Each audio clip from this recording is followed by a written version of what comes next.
Atomic radius. क्या?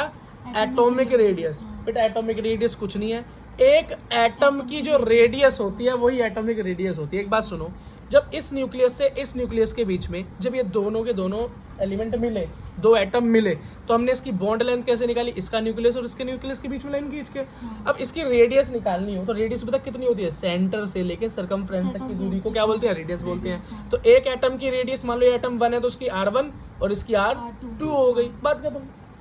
तो अगर हम बोलें तो इसको इन जनरल ये भी लिख सकते हैं ना कि बॉन्ड लेंथ को अगर हाफ कर दूं तो वो रेडियस होता है, एटम की रेडियस होती है। बात क्लियर हो गई?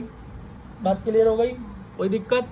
कोई दिक्कत नहीं। याद रखो, in case of bond between same atom, याद रखना एटॉमिक रेडियस कब निकालोगे?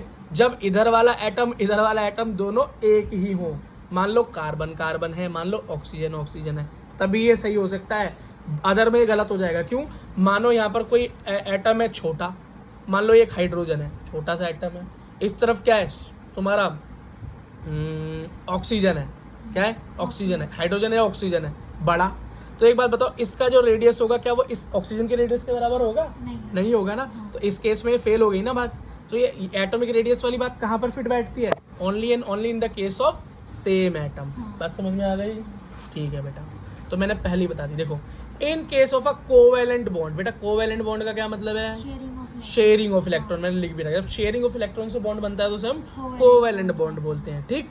अगला, एक case of covalent bond, the contribution from each atom is called covalent radius. अब इस तरह के एटम जब जुड़ेंगे सेम, अगर वो कोवेलेंट बॉन्ड बना रहे हो तो इन दोनों की रेडियस को मैं क्या बोलूंगा? Covalent radius. अगर आयनिक बॉन्ड बना रहे हो तो आयनिक रेडियस, और मेटालिक बॉन्ड बना रहे हो तो अब बोलोगे मेटालिक बॉन्ड क्या है भैया? ये तो हमने कभी नहीं सुना।